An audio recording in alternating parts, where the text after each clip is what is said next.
Hello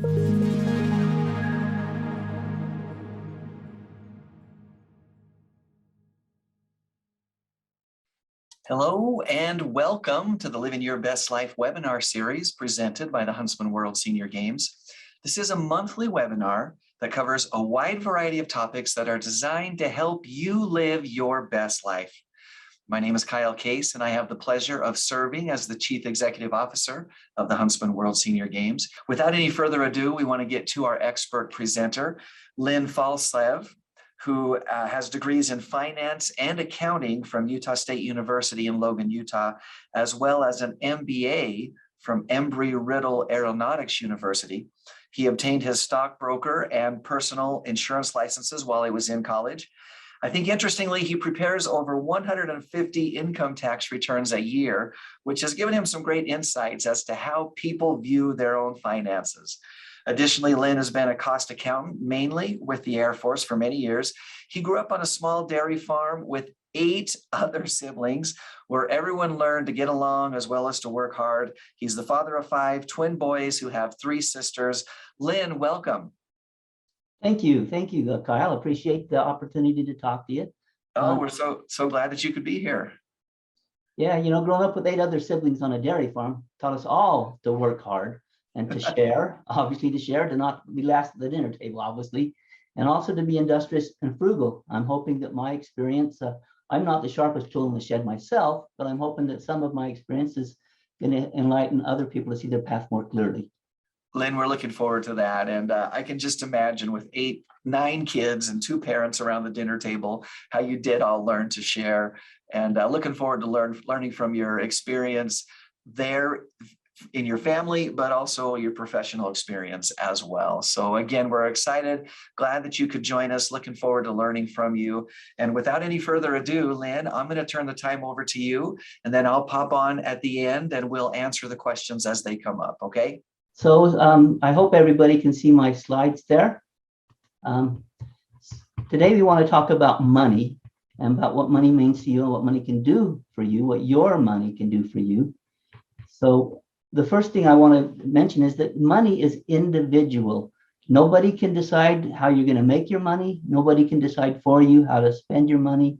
Nobody can, tell you what to do because it's your money. The other thing you need to understand about money is it's emotional.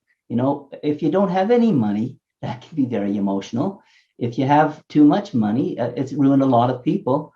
You either need to manage your money or your money will manage you. And the other thing I think is important about money is the laws of finance, the laws of money are immutable. That means they can't be changed. You can, try to avoid or deny the law of gravity, but it's going to take you down. Money is the same way. If you try to ignore money rules and money things, it's to your peril. So also, when you're talking about your money, a lot of seniors especially, they feel like it's their kids' money. And I think that's a fallacy. That's not what the kids probably want, and it's not right for you. It's not right for anybody. It needs to be your money while you need it. Your wants, your needs, and your legacy if there's one. And also we want to talk today about some tax-savvy saving strategies to keep your money working for you. Another area we want to touch on, because what we'll talk about during the time together is zero-based budgeting and budgeting in general. And we'll talk a little bit about some things you can budget, like charity and insurance. Insurance, as you get older, gets to be bigger every year. And then that'll leave us with the golden years in deciding some socioeconomic imbalances that may exist in the world, that do exist in the world. And hopefully the world and fate has treated you fair. And if not, we'll have some ideas maybe can improve your situation. And lastly, we'll talk about leaving a legacy, because you can't take it with you. So I like this this little poem or story that Christopher McDougall wrote. It says, every morning in Africa, a gazelle wakes up. It knows it must outrun the fastest lion or it will be killed. Every morning in Africa, a lion wakes up. It knows it must run faster than the slowest gazelle or it will starve. It doesn't matter whether you're a lion or a gazelle. When the sun comes up, you better be running. I think that's important because the sad truth is the rich have much better diets, better doctors, better healthcare, more leisure than the poor. And that's just the way it is.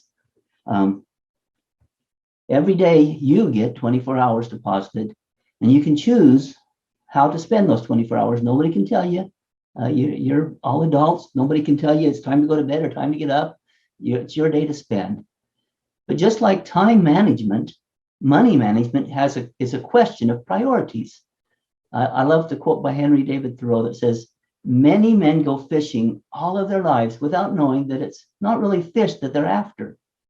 So everyone, I believe, lives their life for what they believe in. Whether you believe in accumulating money, maybe you can be good at that, but maybe that alone won't bring you happiness. So there's a study that was done 50, 60 years ago in Stanford University. It's called the Marshmallow Study.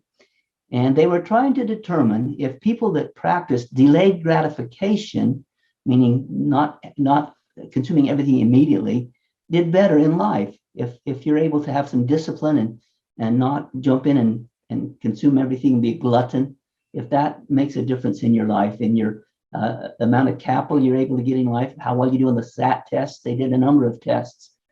And the little girl there, she's being good, she's waiting. 15 minutes can be an eternity for a 4 or 5-year-old.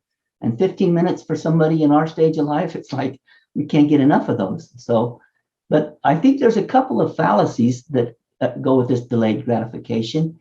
One of the problems that people have complained about this test they did is that the kids were given 15 minutes, but all of the kids were from Stanford University. Now, I don't know if you know much about university people, but they're generally more white collar, more upper social middle class. And so the kids have a little different perspective. I think that if you're coming from a ghetto, or, from an impoverished background, or from a culture or a family that doesn't value college or learning, your ideas would be different. So the one thing I wanted you to talk about money is it's individual. So your background is going to determine some of the decisions you make and how money treats you. So that was one of the study problems with the test. The other problem that I think is a lot of people live with passion. They want to see the whole world, to do everything, and they just live fast, out of the box. That's not bad. It's just a choice you make. But if you do, you need to make sure that your life is covered, that there's somebody standing behind you, that if things go down, they'll pick you up. And I think that's what family is important about. So there are some untruths that I want to bust, to get rid of. One of them I hear people say is, hey, I don't need to budget because I'm retired. I'm on a fixed income. It budgets itself, right? Budgeting is only for young workers that are trying to accumulate money and raise families. Hey, I don't need to save because I'm no longer working. There's nothing I can do. I'm just a victim of circumstance. All of those are fallacies. Whether you're 9 or 90 years old, budgeting financial principles are gonna rule. I mean, the rules are the rules. Interest never sleeps. Money, even if you don't, if you own a house or you rent, the landlord's going to want his rent every month, whether you want to get out of bed or not. The mortgage company is going to want their money, if whether you want to get up and take care of business or not. And even if your house is paid for, I had an aunt one time that had their house paid for. They kind of paid it off as they built, and she was complaining because property taxes went from nil to almost what a house payment was when they started. So there's always people with their hand out. So I think that budgets are actually more important in stretching a fixed income and in maximizing your estate. So a scripture in the Bible says is often misquoted because a lot of people will tell you, hey, money is the root of all evil. Well, if you read Timothy carefully, it says the love of money is the root of all evil, which while for some coveted after they erred from the faith and pierced themselves through with many sorrows. Again, money is emotional. If you love your money and you lose it, you can be very sad. If you win the lottery, you can be very happy. But money by itself, there's a lot of things in this world that money simply can't buy. Love, loyalty, peace, honor. I'm sure the list is long and you can make a list for yourself. So another scripture says they have become free forever to act for themselves and not to be acted upon. So I want to make another allegory about I'm not a marathoner. The St. George Marathon is popular. People come from all over the world to run it. And the fact of the matter is I don't think I could run 26.2 miles. But the people that have disciplined themselves to go the distance, they can choose to run it or not. Me, I'm just at the mercy of my body because I haven't developed it enough to run 26.2 miles. And money works the same way. If you get healthy financial principles, then you can stand on your own money and have your money take care of you instead of you take care of your money. You always worrying about money. So the one thing that Vanita Van Caspel back in her 1981 book, How to Win the Money Game, said that everybody plays. You can't sit out. If you sit out, you become homeless, you become destitute, you become just driven like a tumbleweed down the wind. So you can't forfeit the game of life. When it comes to money, you have to make the decisions. So that brings me to another financial principle. If you know much about real estate appraisal, there's a concept called the highest and best use. The highest and best use says you don't want to take a place that could be a shopping mall and put a couple of goats on there to pasture. There's not going to be as much money from the goats as there would from a shopping mall. So anyway, you want to figure out what the best use of that real estate is and value that real estate for the highest and best use that could be used for. Now that same idea applies to time, because how are you using your time? It applies to money, and it also applies to people. Do we really want trained doctors checking our groceries, or is there a more efficient way to do that? Now, when you're deciding how to prioritize your money and how to take care of those needs, Abraham Maslow, the psychologist, he developed a hierarchy of needs that teaches that most people aren't really concerned with fancy cars and big houses if they have an empty belly, if they're homeless. They want to take care of the basic needs first, and then you can build upon that. So needs, when you're doing your money, I've had a lot of people that buy a lot of toys, and then when their economics or their life turns bad, they sell the toys for nothing compared to what they paid for them. It's not a good investment, and we'll talk about that a little bit in a minute. So basically, money management is a series of prioritizing your available money to cover the needs and then the wants. A lot of time the word budget is sometimes detested, but those who budget, just like those who run marathons, they have more choice than those that don't. They have more financial liberty. There's a man that teaches the difference between freedom and liberty, and he believes that when you have freedom, you're free to do bad. You're free, it's a free country. I can do what I want. Even if it hurts some people, I can still choose to do that. Well, that's freedom. You can do whatever you want. But liberty means that you're at liberty to do things that require discipline, that require you to take responsibility and accountability for the consequences of your actions. So I think there's a little difference between the words freedom and liberty, and I found that interesting, his take on that. Another word when it comes to the emotion of money is peace or tranquility. Are you at peace with your money, or do you worry about money? Do you have anxiety over the bills that are going to come? And do you let the money give you joy, or do you let the money give you grief and worry? So again, money is a very emotional thing, and it's your decision how you spend it. So instead of the word budget, a lot of people prefer the word spending plan. And there's a number of methods that you may have heard, and I'll just recap a couple of them. The old adage says, manage your money or your money will manage you. Now, zero-based budgeting, we're going to spend a little bit of time on, but all that means is, like Dave Ramsey teaches, is that every dollar that is going to come into your hands needs to have a name. It needs to have a purpose. You need to give it direction. If you don't give it direction, it's all for naught. And one of the things that Dave Ramsey espouses, and I think is a good idea if you're having trouble managing money, is an envelope system. You put an envelope and you write groceries, you put utilities, you put whatever categories you want to spend, and then you can put cash. You can go cash your checks, your pension checks, your social security check, and put cash in each of those systems. When that cash is gone from the envelope, then that budget is spent and you need to wait till the next check. And that gives you control over where that money is spent. That can be done electronically. My credit union allows us to deposit into different savings accounts. And from there, we take the money from the savings account for a house payment. It makes the house utility payments. From the savings account for the car, we pay for gas and maintenance on the car.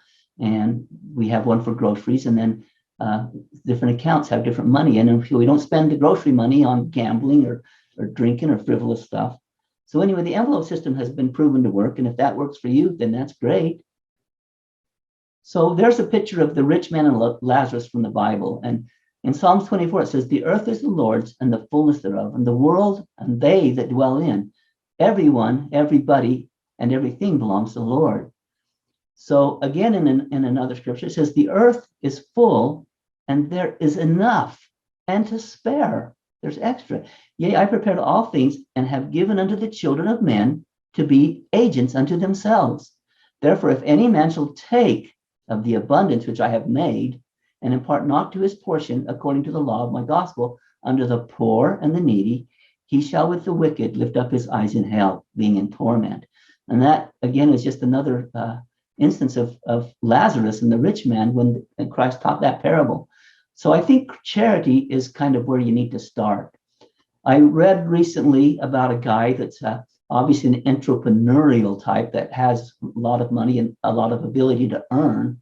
But he was saying that, in his opinion, you need to live on 20% of what you make, because he says 40% is going to belong to the government in some form of taxes. And 40% you're going to need to build your business so that your business grows. So you need to live on 20%. And I've heard taught before that go live on 50% of what you make and give the other 50 away, and karma will catch up to you. It'll take care of you. Now, I don't know how your faith level is. Mine is not there. I spend more than 50% of what I make. But the idea is to have an abundance mindset is to believe there are enough resources to go around. Like if somebody wins a lottery, are you generally happy for them? Are you thinking, gosh, since they won, I won't win. They win, I lose. On the other hand, the scarcity mindset is defined by feelings of competition and lack. So I'm thinking that you need to be aware that if I give, I will get. That if I pay this, the world or God owes me. God loveth a cheerful giver, and altruism is its own reward. I'm reminded of, lost my train of thought there for a second. People that give, it's more blessed to give and receive. But now I wanted this to be kind of an open, so if you've got something that you feel would add to the conversation, feel free to do that, because sometimes I lose my train of thought, and I apologize for that, but I think you've got the general ideas. So back in 1926, 2 years before my father was born, George Clayson wrote a little pamphlet called The Richest Man in Babylon. And his rule was to pay yourself first. So when you're budgeting, after you've budgeted for charity, you need to budget to pay yourself first. And I know a lot of you people say, well, I don't need to pay myself because I'm on a fixed income. I don't know if you've heard, but inflation last month was running at 8% a year. And we're going to talk about some ideas to help you overcome stuff like inflation. But the general rule has always been to invest 10% of your income in your future for you. Napoleon Hill wrote a book, Think and Grow Rich, about 11 years later, after Mr. Clayson's book, and he expanded on Clayson's thinking. And Clayson was also inspired by another mentor, another person you could idolize and maybe follow, Andrew Carnegie, who knew a lot about how to make money and how to manage money. And Carnegie started the library systems that serves everybody. So a lot of good can be done with money. That's why I think that money is a good thing to have if you're using it for good purposes. And then I hope most of you have heard of Dave Ramsey, the radio guru, the Financial Peace University person. He has the most comprehensive financial education. One of the basic steps he teaches has what he calls baby steps. And whether you're 9 or 90, I think baby steps are important. And we'll talk a little bit about some of these as we go through this the next little while. But the first baby step I want you to have is have $1,000 in an accessible account, like a checking account, a savings account that stays there. We're going to talk a little bit about how fast money goes and what happens to money. But the first baby step is to get $1,000 so that if anything happens, you're covered. The second step is to get out of debt. Hopefully, a lot of you have been able to do that at this stage of life. And the third step is to grow your money so that you can bless the lives of others. So there's only 3 places that a dollar can go. And most people are very familiar with the first place I'm going to mention, and that's spend it. A lot of people, they have a hole in their pocket. The dollar is burning a hole in their pocket, and as soon as they get it, they spend it. Most people live hand to mouth. Even though the American savings rate overall is 7%, a lot of that is the rich people are saving 7%, saving more than 7%, and the poor people aren't saving. So we're going to talk a little about socioeconomic differences and how that can impact our world and what you can do about it. But when you realize the per capita income in 2020 was $36,000, and they're saving 7% of it, they should have about $10,000 saved if they've saved 4 years. But the reality is people save it, and then they save it to spend it. The savings rate has actually gone down a little bit with COVID and things going on. Like I mentioned, a lot of times people are saving for a new truck, a new vacation, a new house, or maybe for an education. A lot of reasons to save, but then you spend it. CNBC reported that the typical American household only has about $9,000 saved. So that's not 4 years worth of the average salary times the average savings rate. Most people are living hand to mouth, and that's what I'm here to help turn around, because even though you yourself may have put yourself in the best financial light you can, I'm kind of concerned about the future, about the national debt, about the number of people that are going bankrupt and not able to buy a house. We're going to talk a little about that as we go forth. But anyway, that's just some statistics of what they've tracked. The other thing a place a dollar can go is you can put it to work, invest it. And we're going to talk a little bit about the difference between saving a dollar and spending a dollar and investing a dollar. I have a funny story about a young man that's a couple years older than me from my hometown. Well, his grandpa gave him a very valuable penny. And he says, well, I don't want to lose this. And so he took his penny to the bank and he put it in the bank. And he was shocked to learn when he went back to get his penny that they had loaned that penny out and put it to work, and his penny was no longer there. And they gave him another penny back that wasn't worth as much as the one his grandpa gave him. So you need to know how money works. So while the average American has about less than $9,000 in investable assets, the average American, when you consider mortgages, is $90,000 in debt. So most Americans pay more in interest than they earn. The goal is to own the thing that owns the thing. And I wonder, do you know who owns most of the banks? I think if you dug into it, I think you'll find insurance companies own a lot of the banks, or own a lot of the bank stocks. Insurance companies, it's great that they're there because those reserves they have are there for us as the insureds to be able to pay when we have hard times. They'll pay if we die. They'll pay if we live too long. They'll pay if our house burns down.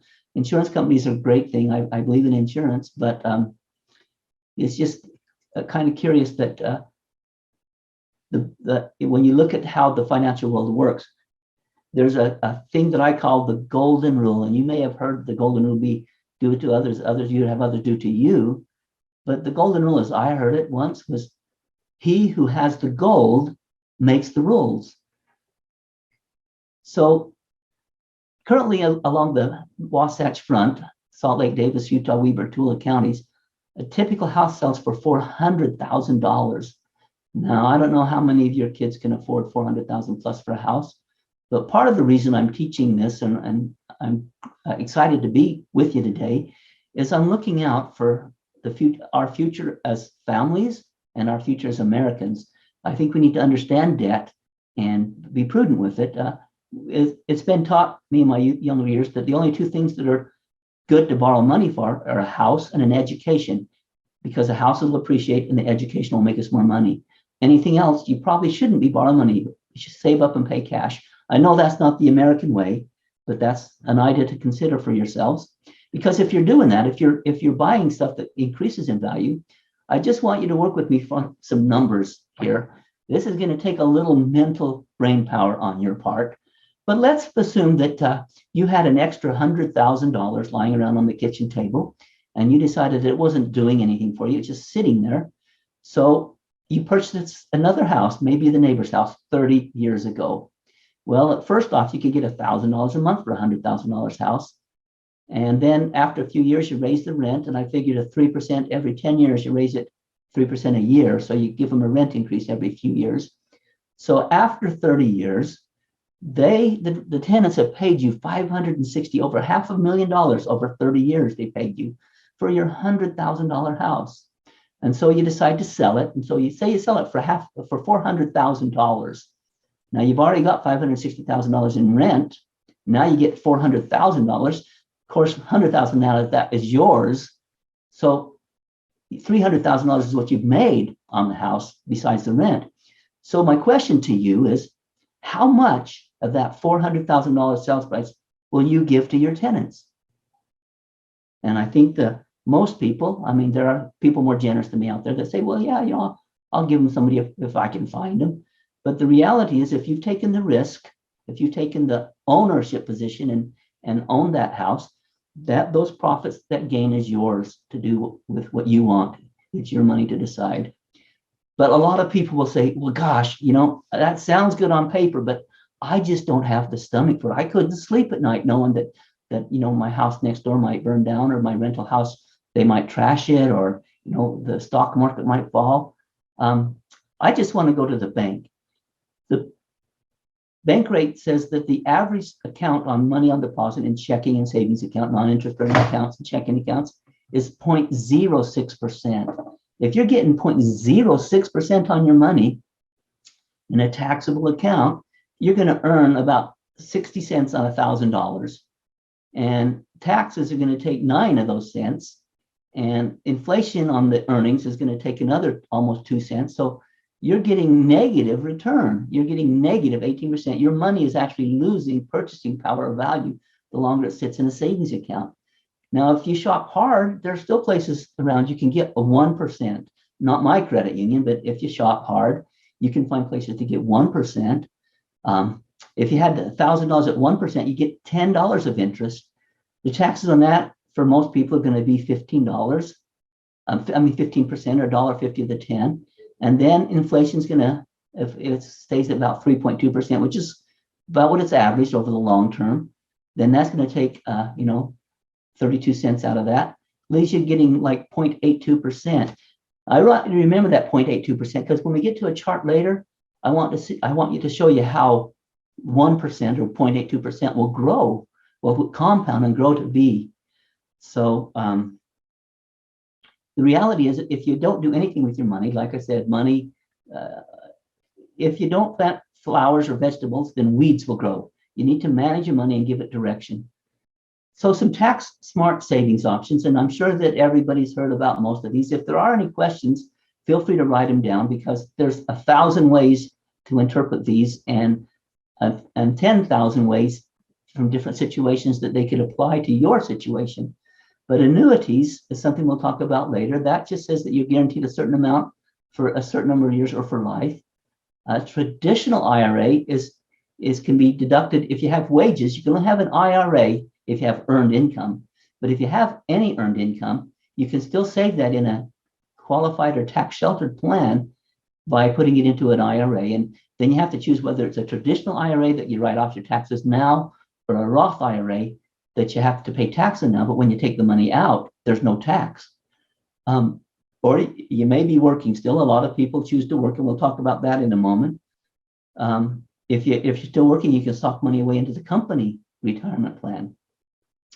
And another thing that hopefully there may be some questions on, but it's the concept of a self-directed IRA, because a lot of people say, well, the millionaires, they make all these skyscrapers and they develop land and they do all these things that they don't let me do as an IRA holder. Well, it's possible for you to have an individual retirement account, but to be able to direct what kind of investments that is, you can hold gold coins, or you can hold, you can flip houses. You can do a lot more choices in a self-directed IRA. So I want you to realize and remember that two things in money nobody cares as much about as you do is your money and your kids. So we'll talk a little bit about some of those in a moment here. First of all, I want to talk about the people that went to that 0.6%, 0.06% interest and just tried to be safe and let the world take them, take care of them. They money managed them instead of them managing their money. Over 15 million people, or about 1 out of 3 seniors, are in economically insecure. They don't really have enough to live. They're just waiting for that next Social Security check. And the sad part about that, and I want you to think about the golden years, because for people that have gone to college and got big jobs and made money, you know, they are probably golden, but a lot of people don't have the opportunities that some people do, and they don't live, especially women and people of minorities don't have the life, and that damages the balance. Over half of Black and Hispanic seniors age 65 plus have incomes below 2 times the federal poverty limit. So I'm hoping the golden years are golden for you, but realize there are people out there that are in need. And the more we teach people, the more we get out and reach out and show people how to manage money, the better off everybody will do. So the average federal poverty limits are about this year, $13,000, $14,000. And the average Social Security for a worker is about $19,000. So Social Security alone was built as a safety net to keep people from poverty. And that is working very well, because if you're the worker that earned the Social Security, you get on average $19,000, and that's more than enough to keep you above poverty level. But again, I want you to think about the women and the people in this world that are the poor amongst us. The Savior taught that the poor are always amongst us. They're always going to be there.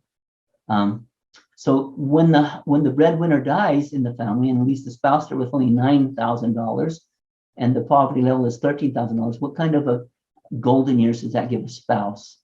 And it's interesting to note that 30% of the elderly, 30% of elderly's income is Social Security. 1/3. If you take that away, and they have to live on the other 70%, the pensions and the savings they got, their lifestyle is hard.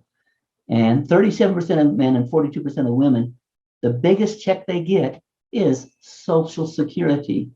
Now, I don't want to scare y'all, and I don't want to, cause you to run to your congressman, but he has to act. Congress has to act on Social Security, because by existing estimates, in 2034, Social Security is only going to be able to pay 75% of their benefits if they don't make some changes, if they don't put some more money in or slow the flow out. It's interesting to know that between Medicare and Social Security, half of our federal budget, the tax dollars we pay in, half of it gets paid out in entitlements. 38% to Social Security and 21% or so to Medicare costs, medical costs for mostly the seniors. So that's where the money's going. And like I said, Congress is going to have to address that, or we're going to have to pick up our own responsibility and accountability for our own finances and the finances of our family to help our own people through our own trials. This is kind of a sad chart too, because it talks about the race. And I know race is kind of a touchy subject, but I need you to understand that not everybody is as blessed as we are here in Utah. Like we mentioned earlier, the people of color have dramatically lower net worths, dramatically less resources than the white people in general. That's sad reality, but I don't know what to do about it, what you can do about it, other than to be aware and to be generous with your time and your resources. And, because there's so many people that don't have any resources, they say, well, I'm just going to work until I drop. I'm going to just work forever. I'm never going to retire. The sad reality is only 27% of retired people have any earned income. And I think there's only one that's president of the United States, Joe Biden, I think. So, he's making a comfortable living. But most of those other 27% of people of retirement age that are still working are crossing guards. They're working at Walmart. They're working minimum or low wage jobs. They're not having a lot of fun every day on the job, and they're not making a lot of money. So I don't know that working your whole life is the best plan. But anyway, it's just interesting to consider where you are and to be aware of other people's needs. So now I want to talk about how to accumulate money. This is where I get into the point of, if you're wise enough to continue to save for yourself and your needs, you can use these ideas. And we'll talk a little bit how you can use them even if you're not saving money. But let's say you have eggs. You like eggs for breakfast or omelets for dinner even maybe. And so you go to the store and eggs are 60 cents a dozen and you want 12 eggs. So you pay them 60 cents and you get 12 eggs. Next time you go, eggs are on sale and they're only 30 cents a dozen and you only need 12 eggs. So you only have to pay 30 cents that time. When you go the next time in the store, there's been a big avian flu and there are no chickens, there are no eggs, you can't get them. They've gone up to 90 cents a dozen. And so, you still need a dozen eggs. They don't really like to sell them one by one. You have to buy the whole dozen. So you wind up spending 90 cents. And you say, man, that's crazy. I can't afford 90 cents, every time I go grocery shopping. So I'm from now on, I spend $1.80 on these last 3 times. Every time I go, I'm only going to spend 60 cents on eggs. So next time you go shopping, eggs are back to 60 cents a dozen and you give them 60 cents, you get 12 eggs. Next time you go, they've dropped to 30 cents a dozen and you're giving them 60 cents. So you're getting 2 dozen eggs bonus. Next time you go, eggs are back to 60 cents a dozen, 90 cents a dozen, and you give them the 60 cents. So you only get 2/3 of a dozen, 8 eggs. So I want you to look at that and notice that you got 8 extra eggs for the same money. That's dollar cost averaging. So even though that's only a 1 penny per egg difference, 1 penny out of 5 cents difference is 20%. And that's an example of how dollar cost averaging can work for you. Now, the caveat I have with dollar cost averaging for y'all is that it works the same in retirement. If you take the same money out every month, you're guaranteeing to get the lowest price for your savings as there is. If it's in a position that fluctuates in value, you're in stocks and you take the same money out of your stock portfolio every month, you're guaranteeing the lowest sales price for what you're selling. All right. So I want to talk a little bit about the stock market in general. Like we talked earlier about, the way to get a good return is to put your money to work, to invest it. And a lot of people say, well, the stock market is scary. But look at the long-term trend. The short-term stock market is scary, but the long-term stock market since 1928, every 10-year period has averaged 6.5%. Now, granted, there's been 27 of those years that had negative returns. Over the 1 year time, you've lost money. But over the 10-year periods, 10-year spans, it's always averaged 6.5%. So the thing I want you to put the eggs together with this thing is to say, if the market's doing really good, Warren Buffett teaches sell when everyone else is buying and buy when everyone else is selling. So if the market is giving you more than you paid for it, maybe you want to sell a little with the law of the harvest. You want to sell at a high, tuck it away in a safe, liquid, secure place, and spend from that account, that bucket, instead of taking it out of the market every month and getting a low cost for the money you worked hard for all your life.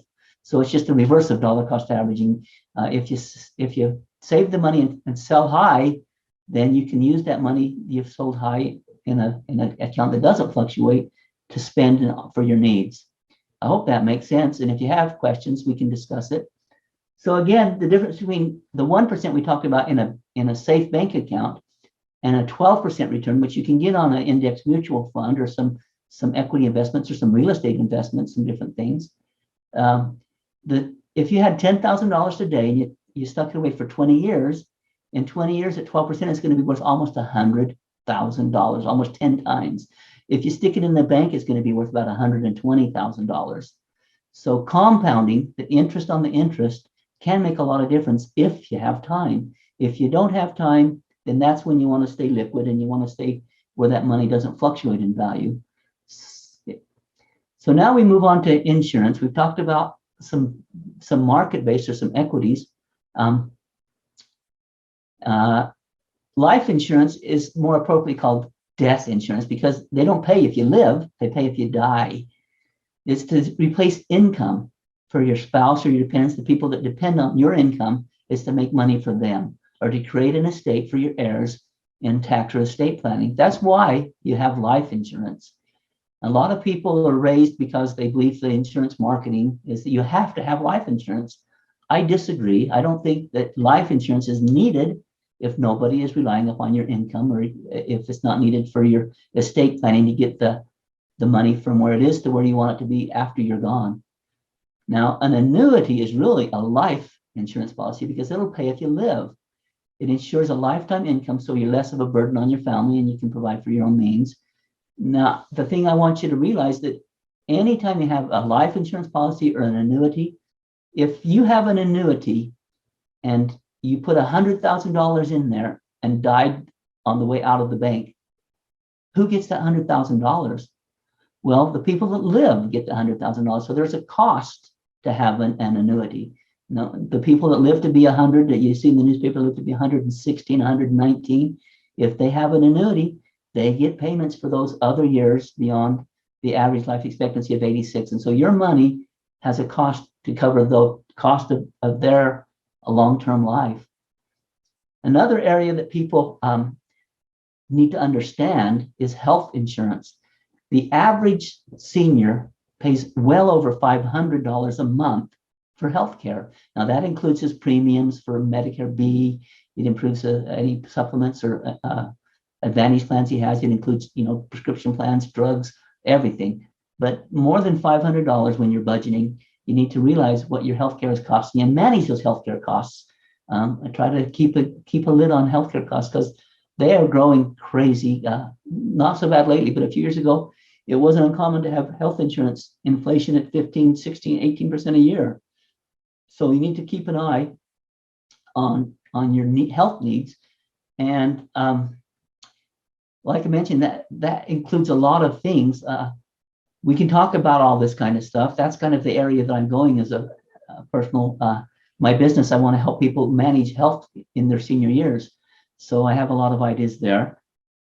But when you realize that the whole pie of Medicare spending, now this is out of pocket spending by type of healthcare service for seniors. I guess that it's 212 is dated, but between the 2012, 2016 and currently hasn't changed that much relationship wise. People still spend about a third of their money on long-term care, nursing home care, or a skilled nursing center, or assisted living. People still spend about a fourth of their healthcare dollar on prescription drugs. And people still spend, about 10% on dental services. The dark blue part is the part I want you to see, because that is what Medicare helps you pay. So I don't want to confuse you that this is what the total bill is. This is your, as a senior, out-of-pocket expense. But a similar chart would look if you said all of the spending that seniors do, how much is spent on doctors and hospitals, it's going to be the dark blue. How much is spent on the other pair, it's going to be the other. So long-term care is really one of the things that this world is turning to, as more people need end-of-life care or nursing home care or skilled nursing facility care. And you need to plan on all kinds and budget and plan on all kinds of health care. It's kind of growing old is tough to do with dignity, but a lot of times you're not able to do the skills of daily living they're needed. My wife used to joke all the time, says, be kind to your kids because they will be choosing your rest home. And it's kind of a joke, but kind of a sad joke. About 4.5% of adults live in a nursing home, and another 2% live in assisted living. So about more than 1 out of 20 of seniors are living in an institution. And the scary part of that is the cost of that. Like we talked on the orange before, the United States, the average for a semi-private room is $222 a day. And that's over $6,000 a month, or $150,000 a year. And if you don't have private insurance, or a business or something to carry that kind of cost, you need to make other arrangements. Hopefully the family can step in and keep you from paying those kind of bills, or hopefully maybe you've been very successful in life and you've got lots of money, you can just pay that bill and not worry about it. Everybody's on a different level. The average length of stay in a skilled nursing facility is between 20 and 38 days. And you say, well, gosh, 20 days isn't long. I could handle that. Why is it 20 days? The reason why is because Medicare will only pay for 20 days. Beyond that, you need to make other arrangements for a skilled nursing facility. And then they won't pay anything unless it follows a hospitalization. So with a skilled nursing facility, there are some limits and rules. It's more expensive than assisted living, but also there's some limits about who can get that care. The last bullet talks about the American Healthcare Association said that the average length of stay for residents in assisted living is 28 months. My father was just in there for about that time. He did the average, and his bills were between $6,000 and $8,000 a month. Thankfully, the government and some other people, and he had retirement income. We didn't have to pay that as siblings or his family. Yeah, he carried himself with him in the government. But those are things that you need to be aware of in your budgeting and your financial planning for long term. So on to estate planning and what's going to happen with your resources when you're gone. Named beneficiaries, you don't need to have a will for, because a will tells who you want things to go to. That's the main purpose for a will. Life insurance, retirement plans, trusts that specify who receives a request don't need a will. They take care of themselves. If you have real estate, personal property, business ownership, or if it's outside of a trust or a corporation or business, they have no beneficiary. You need to have a will so the court will know where to pass title. A lot of people will turn to a reverse mortgage where they take the equity of the house, they use that for daily living expenses. Realize that when you take a reverse mortgage, it is a mortgage. And before any heirs can have access to that house and receive the house, that mortgage has to be paid off. All debts, all taxes have to be paid first, and then there's money available for whatever. So for this discussion, when you decide to neglect estate planning, I'm going to call that spending. And the important thing to know about spending is once the money is spent, it has zero earning capacity. It doesn't earn you any interest, any dividends, any money. It doesn't work for you. It's spent. So the word intestate means dying with no will. When you die with no will, the state will do what they can to identify your next of kin, your heirs. They'll even go to an ex-wife if she had kids, a previous spouse that's deceased, or they'll try to find family. And if they can't find family, that's where we get to the next one. If no relatives can be found, the entire estate goes to the great state of Utah. Now, usually only spouses, registered domestic partners in today's world, and blood relatives can inherit under intestate laws. So if you don't have a will, it has to go to family. Unmarried partners, friends, and charities get nothing. So if you have, in-law or a friend or a favorite charity, you need to take steps to make sure that your resources can go to something that you care about, that you're passionate about. Are there any questions that you have?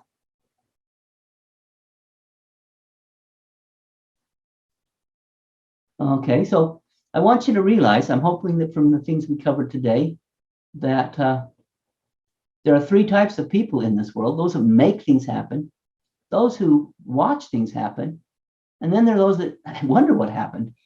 So going forward, let's make things happen for ourselves and our loved ones.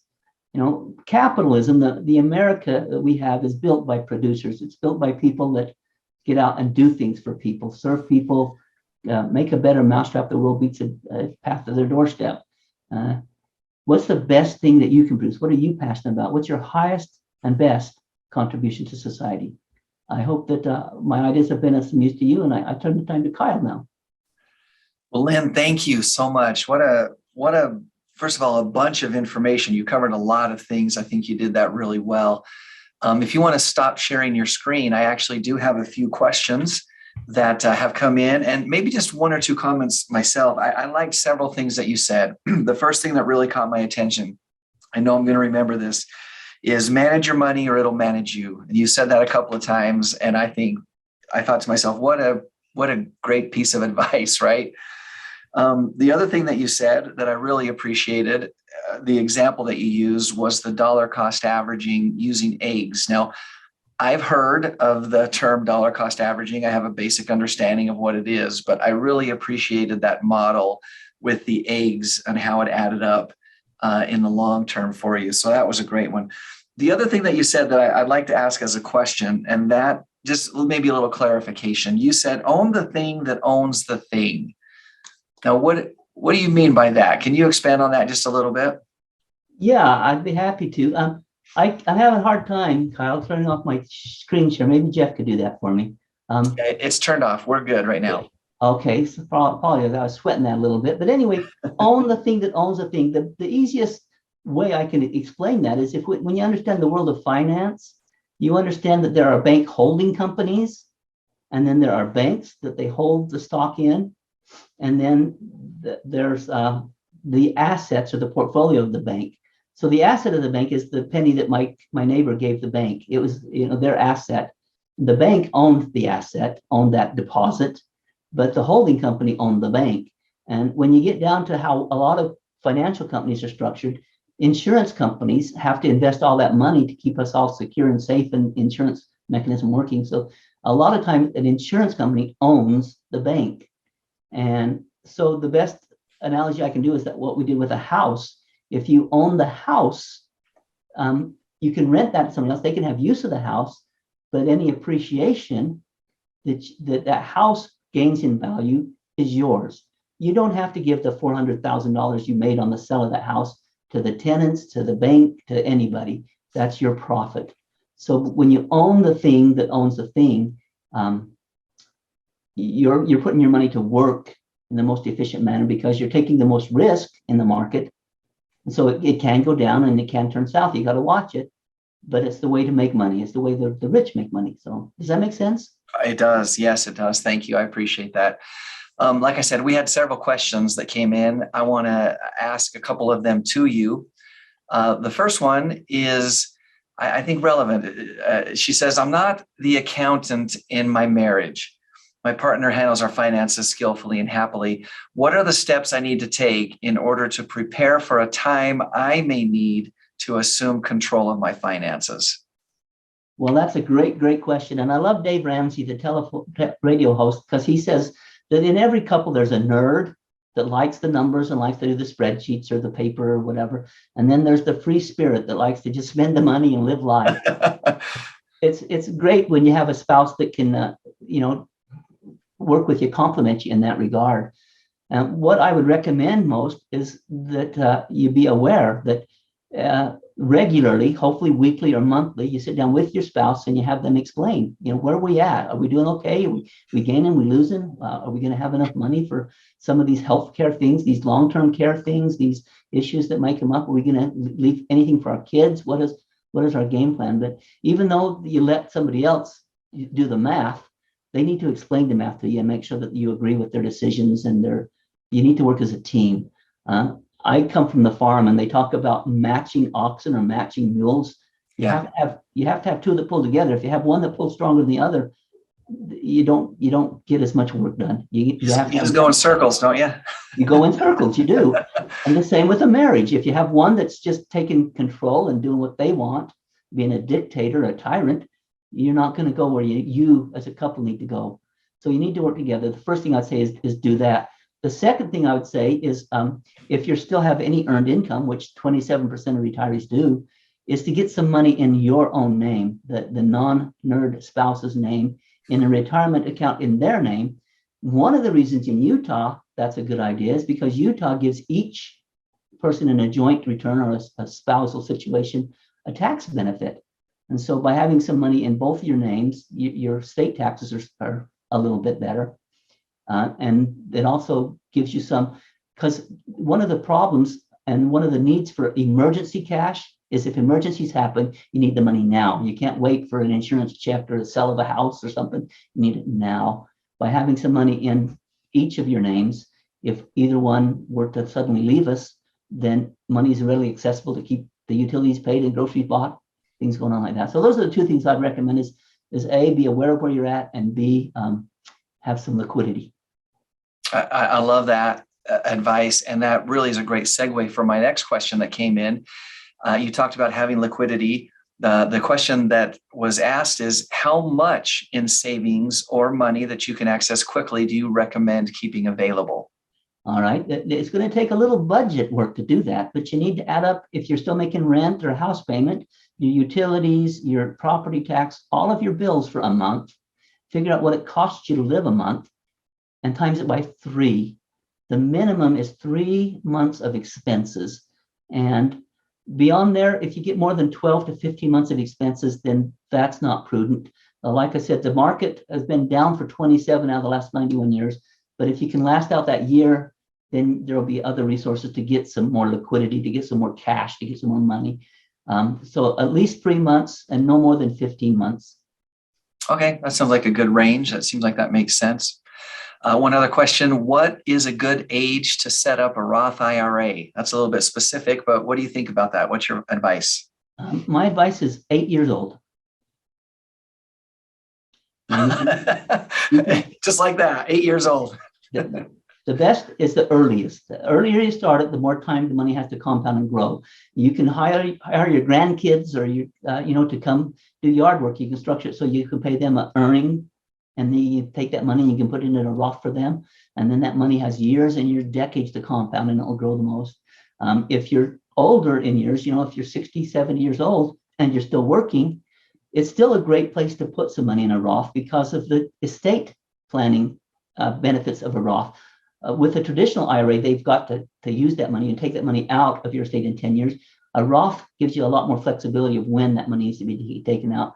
A traditional IRA or 401k has required minimum distributions. You have to take the money out every year after you're 72. Now that tax law's over, 69 and a half, it'll go back to. But anyway, the Roth will give you some more flexibility to keep that money in the tax shelter, in the qualified plan. And then it gives them flexibility as heirs to access that money. They don't have to act as quickly as they do in a regular plan. So if you've got earned income in your later years, it's a great time to do it. But if you've got kids or grandkids that need to start saving for retirement, 8 is a great year to start a Roth. I love it. That sounds like some advice I once heard. It goes something like, the best time to plant a tree is 10 years ago, but the second best time to plant it is today. Amen. Right? Amen. One more question, then we'll wrap things up here. It says, I'm not quite old enough to have to sign up for Medicare, but I'm already confused about the choices. And I will echo that. There's a lot of stuff out there. Where can I go to find the information I need to make the best choice? And is there a worksheet or a web page that can help sort out those choices? Yes, the best place to start is actually, quite frankly, Medicare.gov, because Medicare.gov has You and Medicare, a book titled You and Medicare. You can still get it in print, but you can also get it online at the government's website, Medicare.gov. And if you have questions about that, there's millions of people out there. It seems like when you turn 65, you're going to be inundated with mail from different insurance companies that want to partner with you in your healthcare. I am in that business myself. If you have questions, you can take my number down or just email me here. I can be happy to answer any questions you have about it.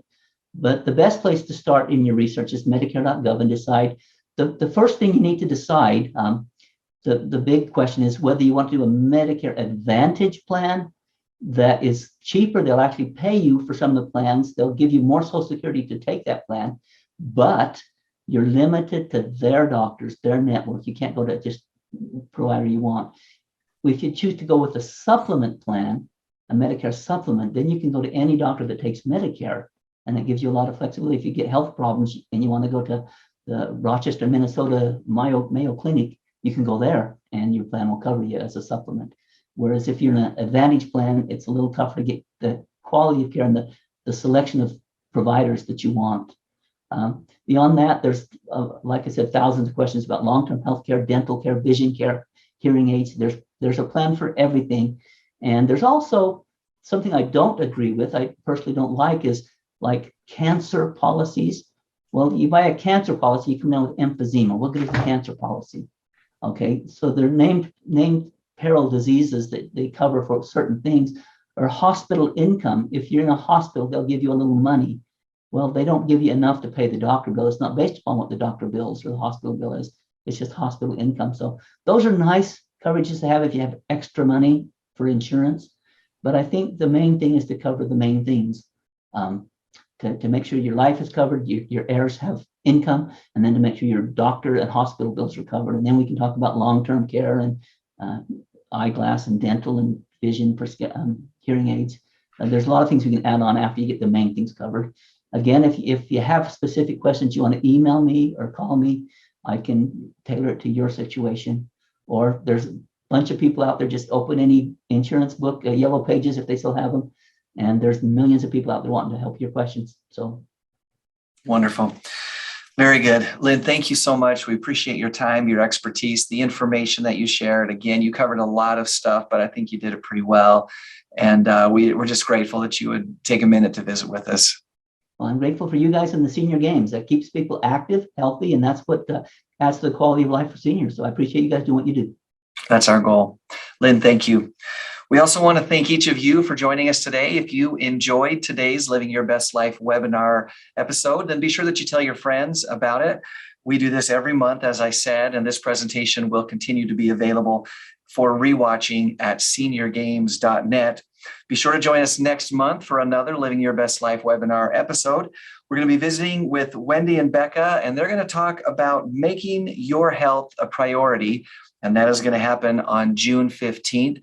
You can check out all the details for that once again at seniorgames.net. And until we meet again, get out there and live your best life. Thanks, everyone.